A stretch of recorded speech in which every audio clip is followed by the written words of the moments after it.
राम मंदिर के बनने पर कई लोगों का यह मानना है कि लोगों के मेहनत से कमाई पैसे का एक कंप्लीट वेस्टेज है। इससे अच्छा होता अगर देश में हॉस्पिटल या स्कूल बनाए जाते तो ज्यादा भला होता। बीमार पड़ोगे, अस्पताल जाओगे कि मंदिर जाओगे, भगवान को क्या चाहिए कि भाई खुश रहे, सुखी रहे।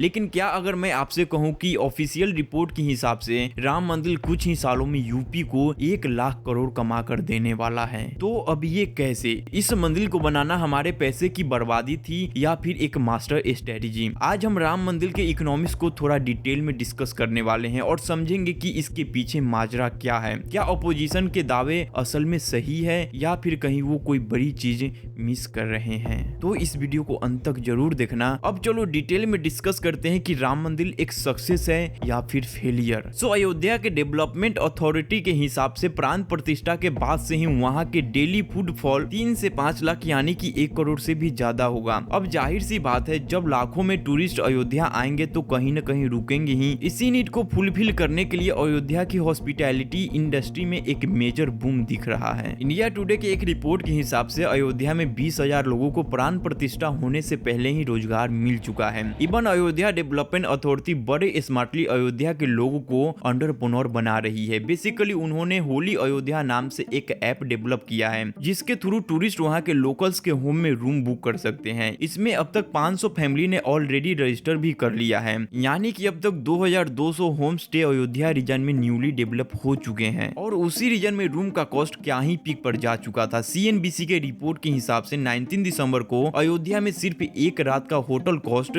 17,000 से 73,000 तक जा चुका था। And that has led to a sharp boom in Ayodhya's hospitality sector, particularly hotels and homestays. जरा सोच कर देखो, इतना कॉस्ट प्रीमियम टूरिस्ट डेस्टिनेशन में भी शायद नहीं होता है। इनफैक्ट जो गवर्नमेंट का भी टेंट है जो सिर्फ टूरिस्ट के लिए ही बनाई गई थी वो भी फुल्ली बुक चल रही है। मेरे कहने का मतलब है कि अयोध्या में अब डिमांड काफी इंक्रीज हो चुकी है। लोग पैसे खर्च करके भी वहाँ पर जाना चाहते हैं। इसलिए आप देखे होंगे आज वहाँ पर ताज, रेडिसन, ITC जैसे इंटरनेशनल होटल चेस भी अपने मेगा प्रोजेक्ट यानी कि 100 से 120 रूम वाले बड़े लग्जरी होटल बना रहे हैं। अयोध्या डेवलपमेंट अथॉरिटी का कहना है कि वहां पर ऐसे टोटल 73 मेगा होटल बनना भी स्टार्ट हो चुके हैं और उसमें से भी 40 तो ऑलरेडी ऑपरेशनल भी हो चुके हैं। Also confederation of all India trade, एक ऐसी बड़ी जो 8 करोड़ ट्रेड का एक एसोसिएशन है, उसके प्रोडिक्शन के हिसाब से तो राम मंदिर की वजह से अयोध्या में टोटल 1 लाख करोड़ का बिजनेस जनरेट होने वाला है। अब जब इस जगह की डिमांड बढ़ेगी तो जाहिर सी बात है उसी हिसाब से इंफ्रास्ट्रक्चर भी डेवलप करना होगा। इसीलिए अयोध्या में 85,000 करोड़ का इन्वेस्टमेंट हो रहा है, जिस पैसे से काफी सारे प्रोजेक्ट बिल्ड हो रहे हैं, जैसे कि international airport, railway platform, highways, जो भी वहाँ की इकोनॉमी को और बूस्ट देंगे। क्योंकि टेम्पल टूरिज्म एक ऐसा सेक्टर है जिसने ऑलरेडी उत्तर प्रदेश की GDP में मेजर कंट्रीब्यूशन दिया है। और टेम्पल का लोकल इकोनॉमी को बूस्ट करने में कितना पॉजिटिव इम्पैक्ट होता है, इसका बेस्ट एग्जाम्पल तो काशी विश्वनाथ कॉरिडोर ही है। PM मोदी का खुद कहना है कि काशी विश्वनाथ टेम्पल के रिनोवेशन से पहले 80 लाख टूरिस्ट ही हर साल टेम्पल आते थे, लेकिन कॉरिडोर कंप्लीट होने के बाद से 7 करोड़ टूरिस्ट ने टेम्पल विजिट किया है, वो भी केवल 1 साल के अंदर। दरअसल रीडेवलपमेंट से पहले विश्वनाथ टेम्पल के अराउंड नैरो स्ट्रीट के कारण tourist in general, specifically senior citizen और हैंडीकैप टूरिस्ट को काफी प्रॉब्लम फेस करनी पड़ती थी, जो कि रीडेवलपमेंट के बाद सारा प्रॉब्लम सॉल्व हो गया। और यही कारण है कि पिलग्रिम्स के नंबर में इतना ह्यूज जंप आया। जी न्यूज के अनुसार विश्वनाथ कॉरिडोर के कारण वाराणसी में टूरिस्ट सेक्टर का ग्रोथ 5 गुना बढ़ चुका है। साल 2023 में पब्लिश इकोनॉमिक्स टाइम्स के एक रिपोर्ट के हिसाब से काशी विश्वनाथ बनने के बाद से वहां पर आने वाले टूरिस्ट की संख्या इंडिया के टॉप टूरिस्ट डेस्टिनेशन यानी गोवा से भी 9 गुना ज्यादा हो गई। साल 2022 में गोवा में सिर्फ 85 लाख टूरिस्ट ही गए थे, बट उसी सेम ईयर काशी विजिट करने वाले टूरिस्ट की संख्या 7.2 करोड़ थी। जस्ट इमेजिन, सिर्फ एक मंदिर की वजह से इतना मैसिव इम्पैक्ट। और बस इसलिए यूपी की इकोनॉमिक ग्रोथ के पीछे टेम्पल इकोनॉमिक का भी एक बहुत बड़ा हाथ, जिस पर अभी स्पेसिफिकली काफी ज्यादा फोकस किया जा रहा है। स्टेट का काफी फोकस है रिलीजम्स, टूरिज्म और टेम्पल इकोनॉमिक को ग्रो करके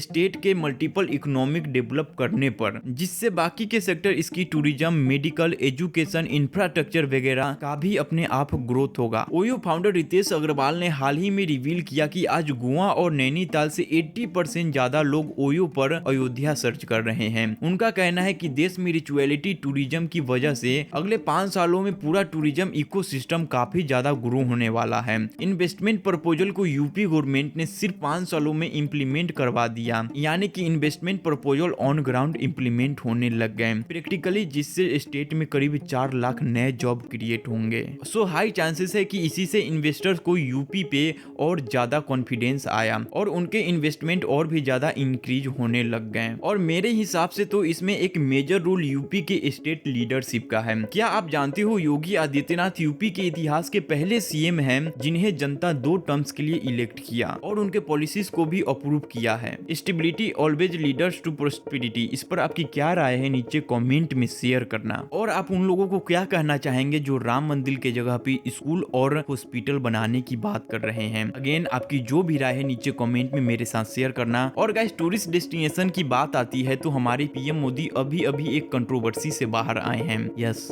लक्षद्वीप। क्या आप जानते हो कि हम इंडियंस को मालदीव से भगाया जा रहा है? क्या आप जानते हो कि मालदीव में इंडिया के खिलाफ टेररिस्ट एक्टिविटी काफी ज्यादा बढ़ गया है? हर 1500 मालदीवियन में से एक मालदीवियन टेररिस्ट बन रहा है, वो भी इंडिया के खिलाफ। क्या आप जानते हो कि इंडिया में हुए सबसे बड़ा टेररिस्ट अटैक 26/11 में एक मालदीवियन भी शामिल था? इस वीडियो को क्लिक करके देखो, यहाँ पे मैं सब कुछ एक्सप्लेन किया हूँ। एंड गाइस अगर आपको इस वीडियो से कुछ भी नॉलेज मिला हो तो एक लाइक जरूर ठोकना और ऐसे ही इंफॉर्मेशनल और इंटरेस्टिंग वीडियो देखने के लिए ऑन स्टॉप फैक्ट को भी सब्सक्राइब कर लो और बेल नोटिफिकेशन को ऑल पे सेट कर लो। As always guys, don't believe blindly, take curious, keep learning and keep growing.